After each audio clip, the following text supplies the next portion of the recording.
So guys, आपका बहुत बहुत स्वागत है आज के इस वीडियो में। और आज के इस वीडियो में हम अपने सारा आकाश के फर्स्ट पार्ट के लास्ट चैप्टर जो कि 10th चैप्टर है, उसका जो बाकी का पार्ट है उसे कंटिन्यू करके आज इस चैप्टर को ख़त्म कर देने वाले हैं।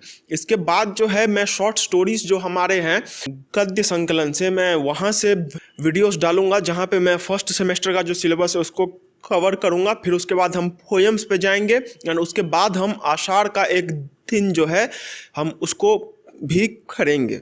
सो आज का वीडियो चलिए स्टार्ट करते हैं। आप सबसे रिक्वेस्ट है कि आप अपना रीडिंग मटेरियल अपने सामने में रख लीजिए।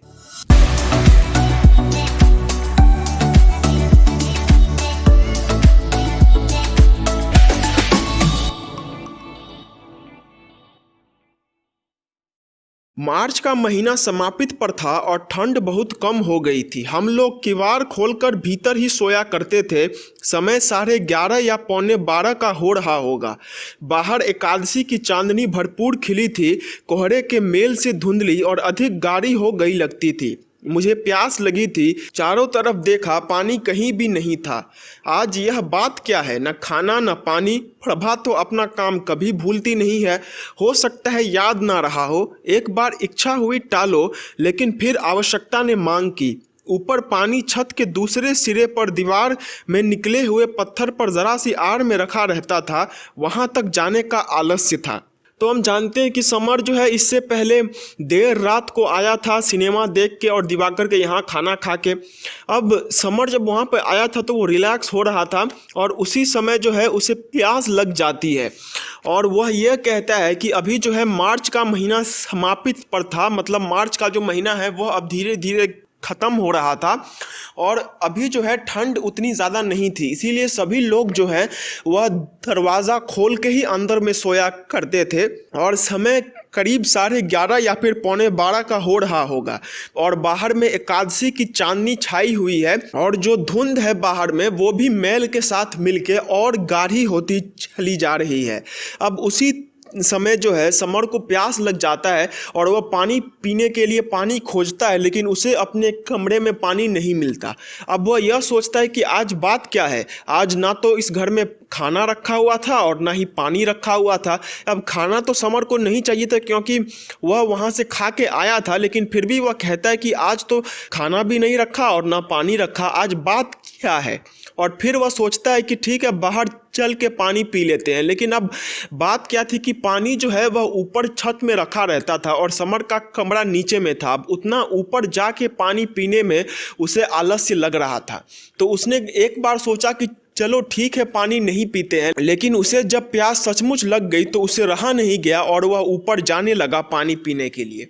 उठकर बाहर आया, ओस काफ़ी पड़ रही थी। पानी की ओर जाते हुए अचानक मैं बुरी तरह चौंक गया। सामने दीवार से लगा कोई बैठा था, सफ़ेद सफ़ेद। अब जब समर ऊपर जा रहा था तो वह एक दृश्य देखकर काफ़ी चौंक गया और वह यह था कि समर बाहर जा रहा था तो उसने देखा कि बाहर में कोई बैठा हुआ है और वह यह देख के एकदम डर गया कि आखिरकार यह कौन हो सकता है। वह उसी कोहरे में अकेले वहाँ पर ओस में बैठा हुआ था और समर को यह देखकर काफ़ी अजीब लगा और वह डर गया। हे भगवान, कौन है ये? भूत प्रेत से लेकर चोर डाकुओं तक सबकी कल्पना दिमाग में आ गई। हिम्मत बटोरकर जरा गौर से देखा, 2 कदम और आगे बढ़ा। प्रभा थी। अब समर ने उस दृश्य को देखकर जहाँ पर कोई बाहर में बैठा हुआ है उसने सब कुछ सोच लिया जो जो हो सकता है। जैसे जब किसी को डर लगता है तो वह सोचता है कि हो बाहर में जो है वह कोई डाकू बैठा हुआ है या फिर वहाँ पे कोई भूत बैठा हुआ है। तो उसने सब कुछ सोच लिया जो कि वह सोच सकता था और बाद में उसने हिम्मत जुटा के आगे जाकर देखने की कोशिश की और जाकर देखा कि वहाँ पर प्रभा बैठी हुई थी। जहां उसे पहचान लेने का संतोष हुआ वहीं अथाह आश्चर्य भी हुआ। यहाँ रात के 12 बजे इस भयंकर ओस और अकेले में बैठी यह क्या कर रही है। जब यह विश्वास हो गया कि प्रभा ही है तो मैं स्थिर पगों से बढ़ता हुआ पानी की ओर चला गया। रास्ते भर यह सवाल दिमाग में टकराता रहा कि आखिर यह यहाँ इस समय क्यों बैठी है। क्षण भर को सोचा शायद वहाँ बैठे बैठे सो तो नहीं गई, लेकिन जब पास से गुजरते हुए लौटा तो सिसकियों से लगा कि कि रो रही है। अब जब उसने प्रभा को देखा तो उसे यह संतोष तो हुआ कि चलो कोई भूत या फिर कोई चोर डाकू नहीं है, लेकिन उसे उसी समय यह भी लगा कि आखिरकार यह यहाँ पे इतनी देर रात को बैठी हुई क्यों है। और जब वो ऊपर जा रहा था पानी पीने के लिए तो रास्ता भर उसे यही बात सताती रही कि आखिर वह वहाँ पर बैठी हुई क्यों है। और उसे यह लग रहा था कि हो सकता है कि वह वहाँ पे बैठे बैठे सो गई हो, लेकिन जब वह पानी पीकर वापस अपने कमरे में जाने लगा तो उस समय वह उसके पास से गुजरा और उसने देखा कि वह सिसकियाँ ले रही है, मतलब प्रभा जो है वह रो रही थी। पानी पीकर उसे ध्यान से देखता हुआ चुपचाप लौट तो आया, लेकिन बिस्तर पर लेटे लेटे करवटें बदलता रहा। रह रहकर कोई पूछता आखिर रात के 12 बजे यूं अकेले में बैठी यह रो क्यों रही है, रोने की और कोई जगह नहीं मिली? अरे लेटे लेटे ही रो लेती बाहर, और वो भी आधी रात में। मगर आश्चर्य यह है कि बड़ी बड़ी बातें हुई हैं, ना तो किसी ने बताया कि वह रोई थी और ना मैंने ही रोते देखा। हमेशा चुप और मनहूस उसे ज़रूर पाया है, मगर आज क्या हो गया? अब समर की बात हम जानते हैं कि वह जो है बड़ी बड़ी बातों पर ध्यान नहीं देता था, और खासकर प्रभा की बात पर तो वो बिल्कुल भी ध्यान नहीं देता था। तो उसने भले ही प्रभा को बाहर में रोते हुए देखा, लेकिन वह फिर भी बिना कुछ कहे, बिना कुछ वहाँ पे उससे बोले वापस अपने घर में आकर सोने लगा। लेकिन वह सो नहीं पा रहा था, वह करवटें ही बदलता रहा। वह यही सोच रहा था कि आखिर इसे क्या रोने को कोई और जगह नहीं मिली जो यहीं पर आके रो रही है? बाहर कहीं और जाकर रो लेती। लेकिन उसे इस बात का भी आश्चर्य हो रहा था कि आखिरकार यह रो क्यों रही है, क्योंकि घर में बड़ी सी बड़ी बात हुई थी, लेकिन प्रभा कभी रोई नहीं। प्रभा को बड़ी से बड़ी डांट पड़ी। कल जो है वह बाबूजी ने भी डांटा, उससे पहले जो है हम जानते हैं कि वह अम्मा के हाथों भी डांटी गई थी, और समर के हाथों जो है वह एक बार चांटा भी खा चुकी है। तो इतना कुछ हो चुका था, लेकिन प्रभा ने कभी इस तरीके से बिहेव नहीं किया। लेकिन आज क्या बात थी जो वह इस तरीके से बिहेव कर रही थी? उसे इसी बात पर आश्चर्य हुआ। लेकिन मुझे इस सब में सिर खपाने की क्या ज़रूरत? जैसे ही यह विचार दिमाग में आया कि भीतर की गहराई से कोई धिक्कार उठा, छी, नीचता की भी कोई सीमा होती है। और फिर न जाने क्या क्या उल्टी सीधी बातें दिमाग में आती रही। सिनेमा में बारूद से पहाड़ उड़ाने का दृश्य देखा, वह मन में अब अनजाने ही एकदम साफ होकर उभर आया। ऐसा लगा जैसे भीतर कहीं बम गिरा है और आसपास के सारे मकान ढह गए हैं। घायल, भीत, घबराए स्त्री पुरुष चीख चीख कर भीषण कोलाहल मचाते इधर उधर भागे चले जा रहे हैं, और यह शोर इतना घना और ऊंचा है कि किसी की एक भी बात साफ सुनाई नहीं देती। सुनाई दे रहा है केवल एक कोलाहल, एक समवेत कोलाहल, एक अंध कोलाहल जो फटने वाले बम की तरह दिमाग में चक्कर खाए चला जा रहा है। अब समर ने सोचा कि मुझे इसमें इतना कुछ सोचने की क्या ज़रूरत है, वह बाढ़ में रो रही है तो रोने दो। लेकिन ठीक उसी समय उसके अंदर से एक और ख्याल भी आया कि छी, ये आखिरकार मैं कैसे बातें सोच रहा हूँ। बाहर में कोई रो रहा है और मैं उसे कुछ कह भी नहीं रहा, और जो रो रहा है वह मेरी पत्नी है। अब हम जानते हैं कि समर के अंदर में अच्छाई जरूर थी। अब वह न जाने किस कारणवश प्रभा से बात ना करे, लेकिन उसे उसका सम्मान करना आता था, और एक स्त्री का भी सम्मान उसे अच्छे से करना आता था। यही कारण था कि जब दिवाकर और उसकी पत्नी दिवाकर की मां को लेकर हास्य परिहास्य कर रहे थे तो उस समय समर को अच्छा नहीं लगा, और फिर न जाने क्या उल्टी सीधी बातें दिमाग में आती रही। और जब उसने सोचा कि मैं यह क्या सोच रहा हूँ, मेरी पत्नी बाहर में रो रही है और मुझ पर कोई असर ही नहीं पड़ रहा, और उसी समय के बाद समर के दिमाग में और भी ख्यालें आती रही। अब समर ने सिनेमा में एक पहाड़ फूटने का दृश्य देखा था, पहाड़ को बारूद से उड़ाने का दृश्य देखा था। वही दृश्य अब अनजाने ही उसके दिमाग में आ चुका था। जैसे किसी पहाड़ को बारूद से उड़ा देने के बाद हर तरफ जो है वह शोर मच जाता है, हर तरफ जो है वह कोलाहल मच जाता है, ठीक उसी तरह समर के साथ भी अभी हो रहा था। प्रभा को वैसा देखकर उसके अंदर भी एक पहाड़ फूट पड़ा था, और उसी पहाड़ के फूटने से समर की जो शांति थी उसमें भी कोलाहल आ गया था। अब समर किसी भी तरीके से शांत नहीं था, वह एकदम अशांत बैठा हुआ था, उसे बिल्कुल भी शांति नहीं मिल रही थी। वह बार बार यही सोच रहा था कि प्रभा आखिरकार वहाँ पर कर क्या रही है। और सबसे खराब बात जो कि उसके लिए थी वह यह थी कि इतना कुछ सोचने के बाद भी उसके अंदर में हिम्मत नहीं होती थी कि वह बाहर जाकर सभा से बातचीत करे। जैसे किसी पहाड़ के फूटने के बाद हर तरफ हलचल मच जाती है, हर तरफ शोर शराबा होने लग जाता है, ठीक उसी तरीके से यह पहाड़ फूटने के बाद भी अब समर के अंदर में भी जो है हर जगह हलचल मच गई थी, हर जगह शोर शराबा मच रहा था। बड़ी देर में इस कोलाहल में दो एक आवाज़ें मुझे लगा जैसे मैं साफ सुन रहा हूँ, जैसे किसी शहतीर के नीचे दबी मुन्नी चिल्ला चिल्ला कर कह रही है, भैया भाभी से बोलो। दूसरी आवाज़ अपनी थी जो किसी घुटी जगह से आ रही थी, नहीं अभी तो वह अपने घर है, जब आएगी तो ज़रूर मिलाऊंगा। और इस कोलाहल के पार कहीं ऊंचाई पर लटके भारी गुरु गंभीर घंटे की तरह यह आवाज़ मन में लगातार बिना रुके गूंज रही है कि बाहर ओस में रात के 12 बजे एकांत में बैठा कोई रो रहा है। हर बार लगता जैसे यह आवाज़ बम फटने पर धूल के फव्वारे की तरह उछलती है और प्रश्नवाचक चिन्ह के रूप में बदल जाती है। अब समर ने कहा कि जैसे बम फटने के बाद जो हलचल छा जाता है, जिसमें हर तरफ लोग इधर उधर भाग रहे होते हैं, हर तरफ सिर्फ शोर शराबा होता है, किसी का भी आवाज़ सुनाई नहीं देता है, तो इस कोलाहल में भी मैंने एक दो आवाज़ें सुन ली हैं। और वह है कि मुन्नी का कहना कि भैया भाभी से बोलो कि उन्होंने कुछ भी नहीं किया, और दूसरा कि जो उसने दिवाकर को कहा था कि वह तो अभी मायके गई हुई है, जब वह मायके से लौटेगी तो मैं उसे जरूर मिलवाने लाऊंगा तेरे पास। अब यहाँ पे इस बात का क्या मतलब है? देखिए, समर के अंदर में जो हलचल चल रहा था उसे उस समय कुछ भी समझ में नहीं आ रहा था। तो वह यह कहता है कि जैसे किसी कोलाहल में कोई भी आवाज़ें सुनाई नहीं देती है, ठीक उसी तरीके से मेरे भी कोलाहल में कुछ भी आवाज़ सुनाई नहीं दे रही थी। मेरे भी मन के हलचल में मैं कुछ भी नहीं सुन पा रहा था। लेकिन जब थोड़ा बहुत मैंने सुनने की कोशिश की तो मुझे दो आवाज़ें सुनाई दी। मतलब होता है ना कि चाहे कितना भी भीड़ हो, तो अगर हम बहुत ध्यान लगाकर कुछ सुनने की कोशिश करें तो कुछ ना कुछ तो हम सुन ही लेते हैं। ठीक उसी तरीके से समर ने भी दो एक बातें सुन ली थी। एक थी मुन्नी का कहना कि भैया भाभी से बोलो कि उन्होंने कुछ भी नहीं किया, और दूसरा था उसका दिवाकर को कहना कि अभी तो प्रभा मायके गई हुई है, जब वह मायके से लौटेगी तो वह उसे जरूर मिलाएगा।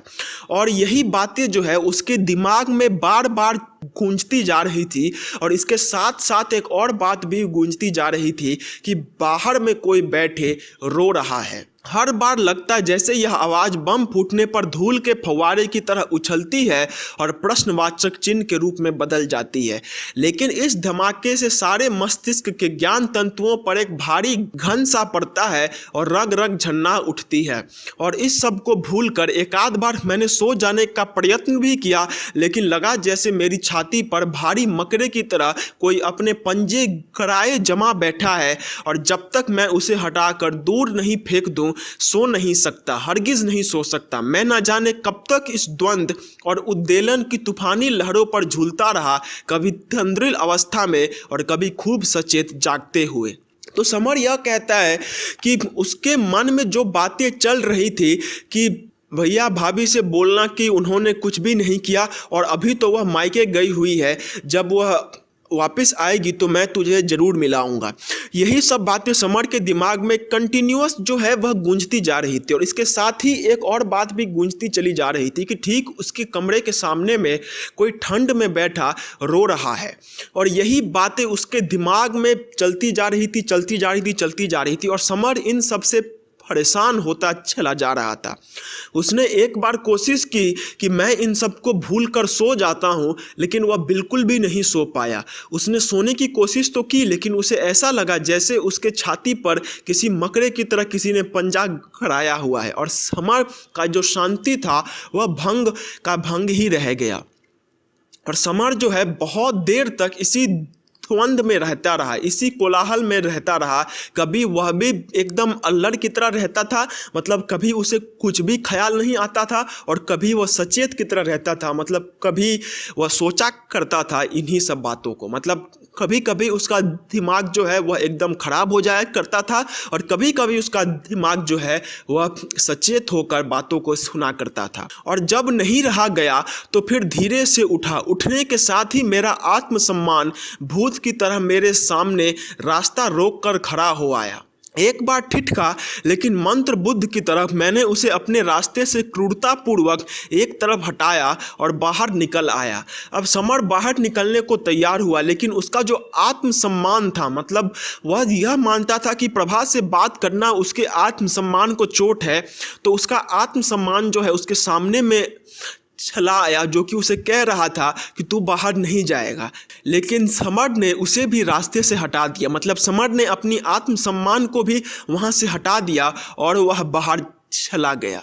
बड़ी झिझक लग रही थी, सीधे उसके पास जाने की हिम्मत नहीं पड़ी, फिर सीधा पानी की तरफ चला गया। चांदनी अभी भी वैसी ही चटकीली थी, ओस अब भी वैसी ही पड़ रही थी और प्रभा अभी भी वैसी ही बैठी रो रही थी। अब समर को ऐसे ही उसके सामने जाने में हिचक हो रही थी और इतनी देर रात गए और जब ऐसी कंडीशन हो जाए तो और झिझक लगेगी। तो समर जो है प्रभा के पास ना जाकर पानी पीने के बहाने पानी के पास चला गया और रात अभी भी वैसी ही थी, अभी भी चांदनी पड़ रही थी, अभी भी ओस पड़ रहा था और अभी भी प्रभा जो है वह वहीं पर बैठी रो रही थी। धड़कते हृदय को जैसे जोर से किसी ने भींच दिया। घंटा भर तो हो ही गया होगा, अब भी बैठी रो रही है। बिन प्यास के भी थोड़ा सा पानी पिया, फिर धीरे धीरे लौटा। अब समर के हृदय को किसी ने भींच कर रख दिया, मतलब समर के हृदय में किसी ने गहरी चोट करके रख दी और समर यह सोचता है कि अब तो शायद घंटा भर हो गया होगा, लेकिन यह यहाँ पर फिर भी रो रही है। और उसने पानी ना चाहते हुए भी पिया, उसे प्यास नहीं थी लेकिन फिर भी उसने पानी को पिया और वह वापस आने लगा। प्रभा के सामने आकर थोड़ी देर ठिठका आशा कर ही रहा था कि वह चौंकेगी या मुझे देखकर संभलेगी, लेकिन जैसे वहाँ कोई खड़ा ही ना हो, इस तरह बेखबर बनी वह यूं ही बैठी रही, रोती रही, चुप, ना हिली ना डुली। अब मेरी समझ में नहीं आया कि क्या करूं, खास कर अपने आने की सूचना दूं और जवाब कुछ भी नहीं सूझा तो मैं धीरे धीरे लौट आया। अब समर जब पानी पीकर वापस आया तो वह प्रभा के आसपास में खड़ा रह गया। उसे टोकने की हिम्मत तो हो नहीं रही थी। उसने यह सोचा कि मैं यहाँ पर थोड़ी देर खड़ा रहता हूँ, बाद में जब प्रभा को खुद ही मालूम चलेगा कि मैं यहाँ पर खड़ा हूँ तो वो हो सकता है शर्म के मारे संभलेगी और अपने आप को संभालेगी, लेकिन वैसा कुछ भी नहीं हुआ। समर वहां पर खड़ा का खड़ा ही रह गया, लेकिन प्रभा ने कोई भी प्रतिक्रिया वहां पर नहीं दिखाई। प्रभा वहां पर बैठी बैठी रोती रही, वह एकदम चुप थी, ना वो एक बार हिली ना वो एक बार डुली। अब यही समर के लिए सबसे बड़ी चुनौती थी, क्योंकि प्रभा ने अपनी तरफ से कोई भी प्रतिक्रिया नहीं दिखाई थी और वह उसे टोकना ही नहीं चाहता था या फिर वह टोक नहीं पा रहा था।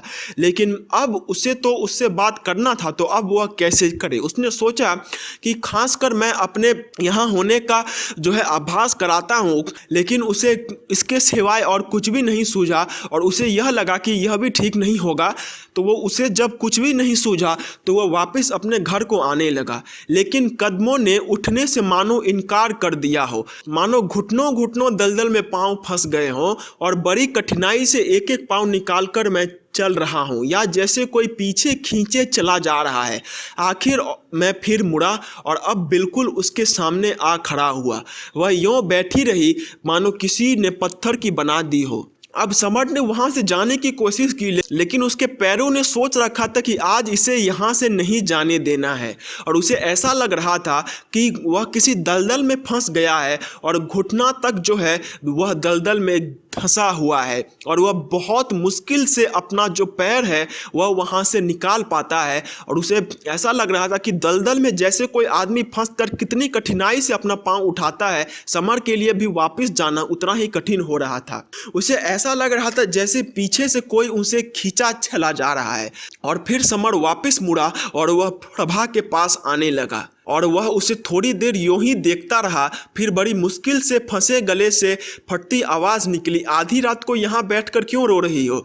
और फिर वह वहाँ पर बैठकर प्रभा को देखता रहा और बहुत देर बाद जो है उसके मुंह से आवाज़ निकला कि तुम आधी रात यहाँ बैठकर रो क्यों रही हो।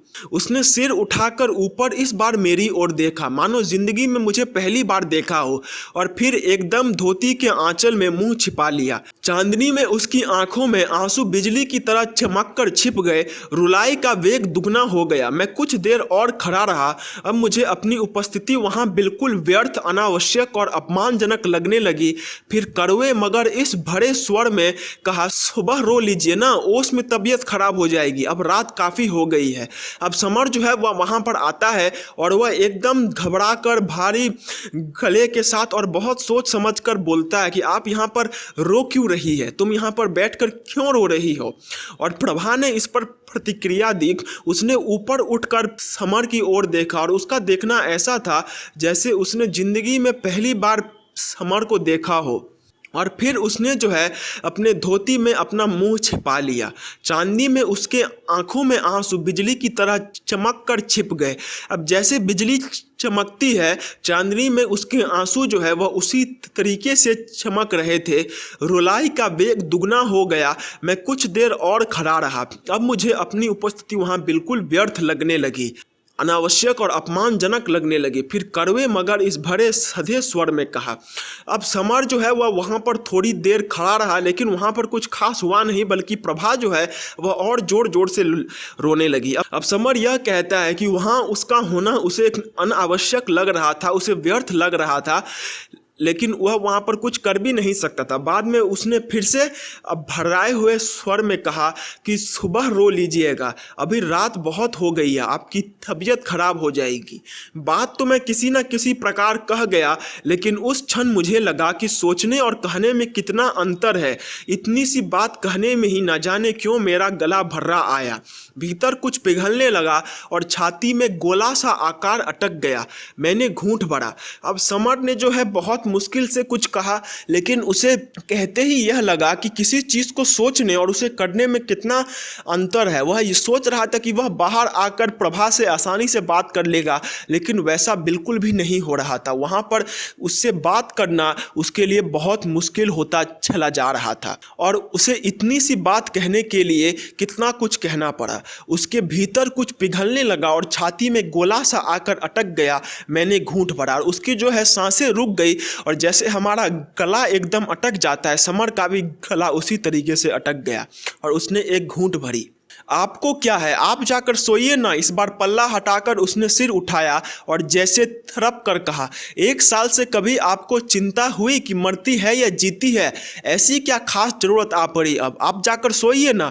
उसने सीधी मेरी आंखों में देखकर कहा। आंखों में आंसू खौल रहे थे। अब प्रभा ने उस पर प्रतिक्रिया देते हुए कहा कि आपको क्या है, आप जाकर सोइए। 1 साल हो गया, क्या आपको कभी सूझा कि यह जीती भी है या फिर मरती है? कभी तो मेरी सुध लेने नहीं आए, तो आज क्या खास फर गया? आप जाकर सोइए ना।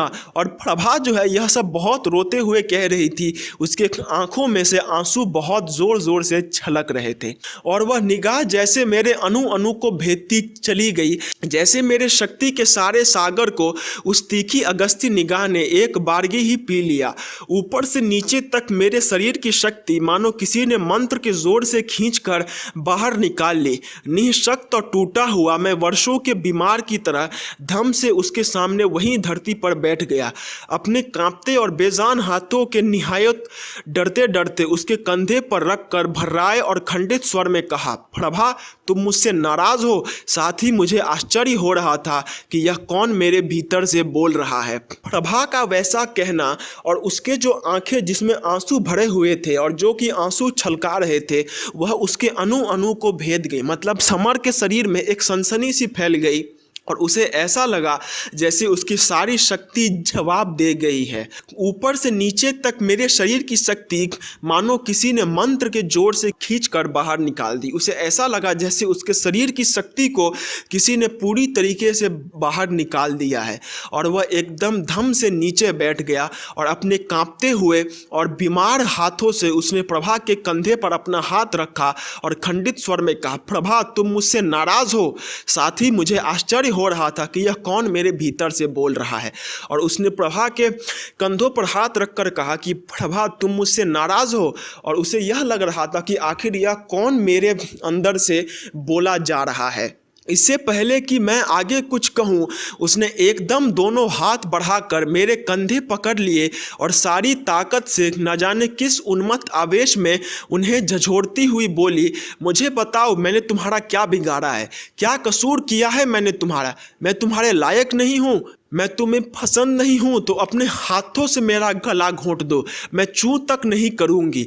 तुम शौक से दूसरी शादी कर लो, लेकिन मुझे बताओ तो सही। और दुर्निवार रुलाई के भीषण उफान में उसके शरीर का रोवां रोवां मानो पिघल कर फूट पड़ने चाहने लगा। जब समर ने कहा कि प्रभा तुम मुझसे नाराज हो, तो प्रभा ने अपने दोनों हाथों से समर के कंधे पकड़ लिए और उसे एकदम झर्राए हुए स्वर में उसने आवेश में आकर बोला, मुझे बताओ तो मैंने तुम्हारा क्या बिगाड़ा है? क्या कसूर किया है मैंने जो तुम मेरे साथ ऐसा व्यवहार करते हो? मैं तुम्हारे लायक नहीं हूँ? मैं तुम्हें पसंद नहीं हूँ? तो एक काम करो, मुझे अपने हाथों से मार दो, मैं चूं तक नहीं करूँगी। तुम्हें अगर दूसरी ही शादी करनी है तो तुम वह भी कर सकते हो, लेकिन मुझे बताओ तो सही। और प्रभा जो है इसी के साथ साथ और रोने लगी। ऐसा लग रहा था जैसे प्रभा के शरीर का रोवां रोवां मानो पिघल कर फूट पड़ना चाहने लगा। उसे ऐसा लग रहा था जैसे प्रभा के शरीर का रोवां रोवां फूट पड़ना चाहता है। अपने को भूलकर वह मेरे कंधे पर झूल गई, मुझसे लिपट गई। रुलाई जैसे उसके मुंह से निकल नहीं रही थी और कोड़ा पड़ने पर भी पीड़ा की तड़पती मरोड़ की तरह उसका सारा शरीर सिसकियों के झटकों में पत्ती की तरह थर्रा उठता था। हिचकी उठती और वह ऊपर से नीचे तक ऐंठन से थर्रा जाती। अब प्रभा ने इतना कहकर समर के कंधों के साथ जाकर वह छिपक गई और उसका रोना था जो कि ख़त्म ही नहीं हो रहा था। उसे बीच बीच में हिचकी भी आती थी और वह थर्राने लगती थी उससे। मुझे खुद भी होश नहीं था कि मैं कब उससे भी प्रबल वेग से रोने लगा। इतने दिनों का दबा लावा अब फटे ज्वालामुखी की तरह फूट फूट कर बाहर आ रहा था। उस निष्पंद और संवेदनहीन पत्थर के नीचे से मानो कोई ग्लेशियर उछल पड़ा था और बर्फ जैसे जमे पड़े हृदय की एक एक चट्टान गल गल कर आंसुओं के फव्वारों के रूप में निकल पड़ रही थी। एक दूसरे से बुरी तरह लिपटे हम दोनों रो रहे थे, बेहोश बेसुध। इतना कुछ हो चुकने के बाद किसी को भी रोना आ जाएगा, तो समर को भी रोना आ गया और उसे ऐसा लग रहा था जैसे इतने दिनों से जो लावा अंदर में दबा हुआ था वह अब फटकर बाहर आने लगा था। वह भी प्रभा के साथ रोने लगा और वह प्रभा से भी ज़्यादा ज़ोर ज़ोर से रोने लगा। उसका रोने का वेग उससे भी ज़्यादा था। उसे ऐसा लग रहा था जैसे उसके अंदर के जो ग्लेशियर हैं वह पूरा का पूरा पानी पिघलाकर उसके आंखों से बहा देना चाहते हैं। जैसे ग्लेशियर से पानी पिघल कर बहता रहता है, उसे ऐसा लग रहा था जैसे उसके मन के ग्लेशियर का सारा पानी बहकर उसकी आंखों से निकल जाएगा।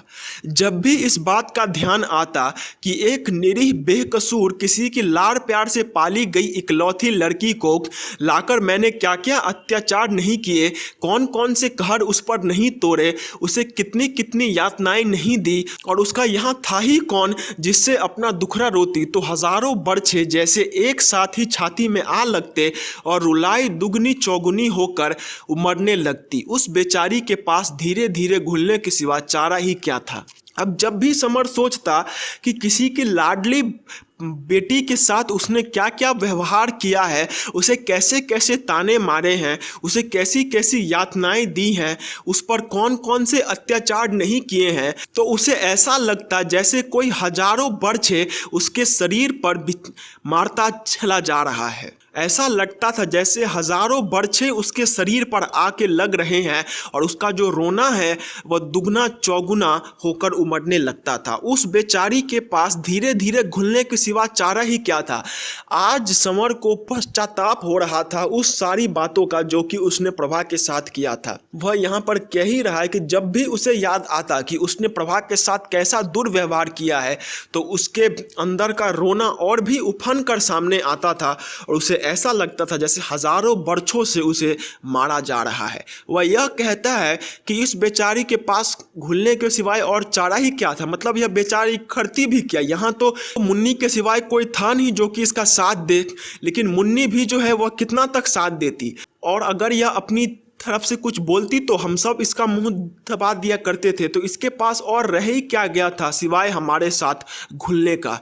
उस क्षण तो ऐसा लगा जैसे आंसू सिसकी तरफ किसी में भी ऐसी शक्ति नहीं है कि हृदय के इस पश्चाताप और मन के इस बेचैनी को, इस छटपटाहट और ममरता पीड़ा को बाहर निकाल कर ला सके। और समर यह कहता है कि उस समय तो ऐसा लग रहा था कि किसी भी आंसू में इतनी शक्ति नहीं है कि वह समर के अंदर हो रहे अभी इस दर्द को बाहर निकाल सके। मतलब वह चाहे जितना भी रो ले, लेकिन प्रभा के प्रति जो पश्चाताप उसे अभी महसूस हो रहा था, उसे जो अपनी गलती का एहसास हो रहा था कि उसने प्रभा के ऊपर न जाने कितने सितम ढाए हैं, उसको सही तरीके से व्यक्त करने के लिए कितने ही आंसू आ जाए वह सब कम पड़ते। बस एक जोश उठ रहा था कि खूब गला फाड़ फाड़ कर पागलों की तरह दोनों हाथ ऊपर उठाए सारे शहरों की सड़कों पर भागता फिरूं और तब तक भागता रहूं जब तक कि बेहोश होकर ना गिर जाऊं। शायद तभी जी कुछ हल्का होगा। और समर यह कहता है कि मुझे तो तब यह ख्याल आ रहा था कि मैं किसी पागल की तरह शहर के रास्तों पर जो है वह दौड़ता रहूं और इतना दौड़ता रहूं कि थक कर मैं बेहोश ना हो जाऊं। मैं तब तक दौड़ता रहूं। मतलब समर को इतना ज़्यादा पश्चाताप हो रहा था कि वह कहता है कि वह जितना ज़्यादा रो ले फिर भी वह इस पश्चाताप को पूरा नहीं कर पाएगा। कभी एक पल को भी मैंने यह महसूस करने की कोशिश की कि उसके भी जान है, इसे भी कोई चीज़ दुख या सुख पहुंचाती है, इसकी भी कुछ अभिलाषाएं और आकांक्षाएं हैं। कभी नहीं, कभी नहीं, कभी एक बार मेरे मन में नहीं आया कि वह आखिर यहाँ किसके आधार और किसके बूतों पर नौकरों की तरह रात दिन खटती है। अब समर अपने आप से वह प्रश्न करता है जो कि हम किसी के लिए अगर खराब फील करते हैं तो हम अपने से करते हैं। क्या कभी मैंने यह महसूस करने की कोशिश की कि उसके अंदर में भी कुछ जान है, उसे भी दुख सुख होता है, इसकी भी कुछ अभिलाषाएं और आकांक्षाएं हैं? नहीं नहीं, मैंने यह कभी भी जानने की कोशिश नहीं की। और कभी क्या मैंने यह सोचने की कोशिश की कि यह जो इतना खटती है वह आखिरकार किसके लिए खटती है? वह हमारी खरीदी हुई गुलाम तो नहीं है, वह हमारी गुलाम तो है नहीं कि जो हम उससे इस तरीके से व्यवहार करते हैं। उस दिन जिस हाथ से मैंने उसके गाल पर चांटा मारा था, उसी को आवेश में अपनी कपकपाती उंगलियों से सहलाते हुए मुझे ऐसा लगा जैसे आज भी वहाँ पांचों उंगलियाँ उभर रही है। अब समर के ऊपर जो है उस चांटा मारने की घटना ने बहुत गहरा प्रभाव डाला था, ये हम जानते हैं। तो वही समर कहता है कि उस दिन जिस हाथ से मैंने चांटा मारा था और जिस गालों को आज मैं सहला रहा था, उन पर मुझे ऐसा लग रहा था जैसे आज भी उन गालों पर वही 5 उंगलियां अभी भी वहीं पर है और आज भी वह जगह दहक रही है। सचमुच उस बेहोश पागलपन में भी मैंने चांदनी की ओर उसकी कनपट्टी घुमाकर देखने की कोशिश की कि क्या सचमुच वहाँ उंगलियों के निशान अब भी बने हैं। और समर को इस बात का बहुत दुख था कि उसने उसे थप्पड़ मारा था और वह उस बेहोशी में भी यह देखना चाहता था कि क्या प्रभा के गालों पर अभी भी वह थप्पड़ के निशान है या फिर वह चले गए हैं। मन होता था कि अभी छज्जे से कूदकर आत्महत्या कर डालूं। अपने किए का प्रायश्चित क्या किसी भी रूप में नहीं हो सकता? ऐसा क्या कुछ भी नहीं है जो पिछले किए हुए को पोंछ दे? लेकिन अपनी दोनों बाहों से उसने मेरी गर्दन जकड़ रखी थी और मेरी दोनों भुजाएं उसे बांधे थी। अब समर यही सोचता है कि मेरे को मन करता था कि मैं छज्जे से कूदकर अपनी जान दे दूं, अभी शायद इसका प्रायश्चित हो पाएगा। क्या मैं अपना प्रायश्चित किसी भी रूप में नहीं कर सकता था? ऐसा कुछ भी नहीं है जो मेरे पिछले किए हुए को पोंछ दे। लेकिन प्रभा ने अपने दोनों बाहों से उसकी गर्दन जकड़ रखी थी और उसकी दोनों भुजाएं उससे बांधे थी। न जाने कब तक हम दोनों इसी तरह रोते रहे, मुंह से बात निकलने की फुर्सत ही नहीं मिलती थी। जरा सी देर रुक जाते और फिर नए आवेश से रोने लगते। अब समर और प्रभा बहुत देर तक ऐसे ही रोते रहे। वह बीच में चुप हो जाते थे लेकिन फिर से उसी तरीके से रोने लगते थे। बात करने की तो उनमें सुध ही नहीं थी। मुझे ऐसा लगा जैसे काफ़ी समय तक उससे अपना होश ही नहीं रहा।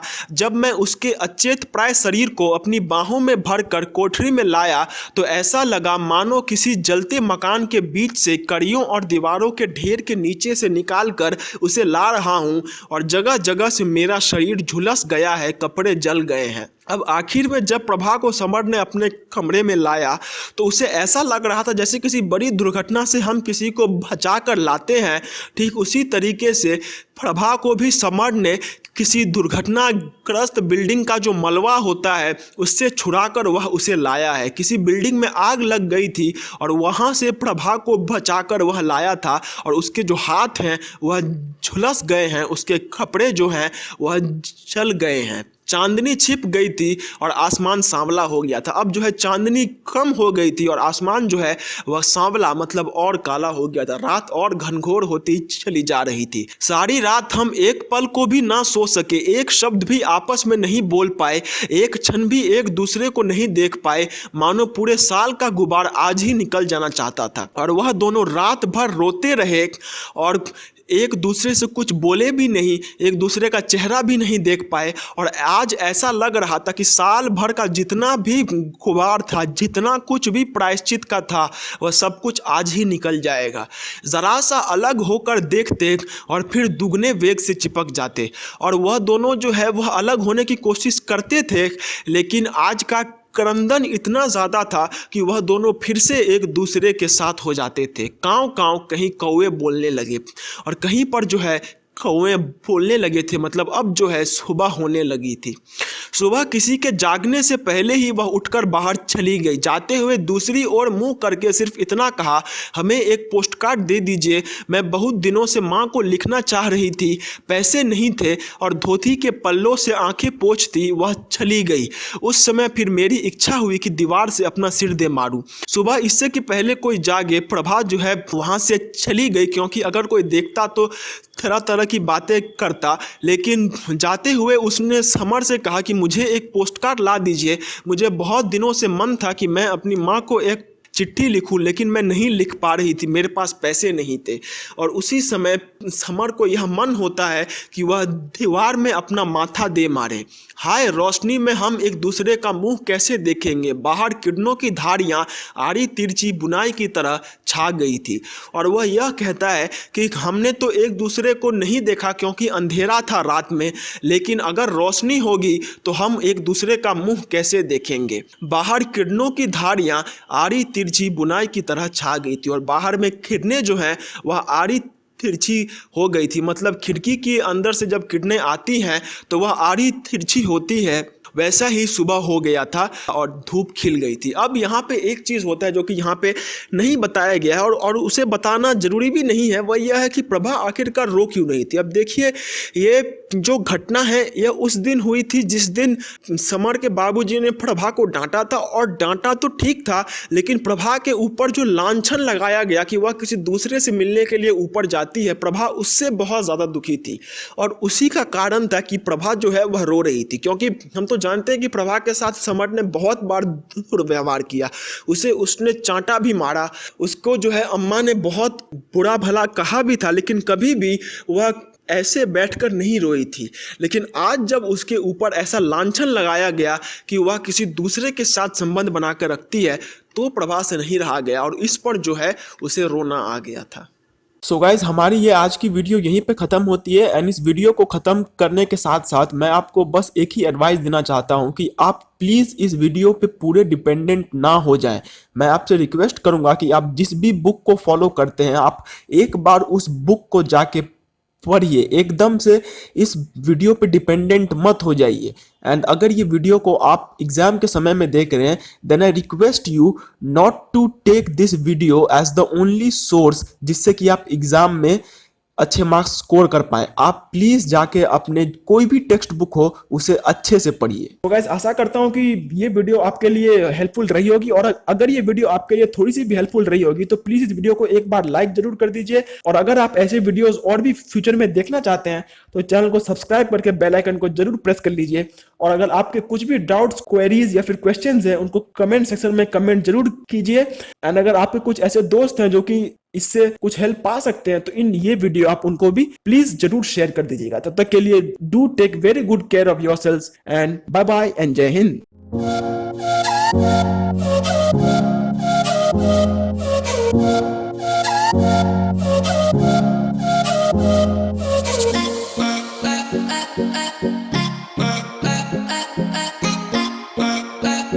eh, eh.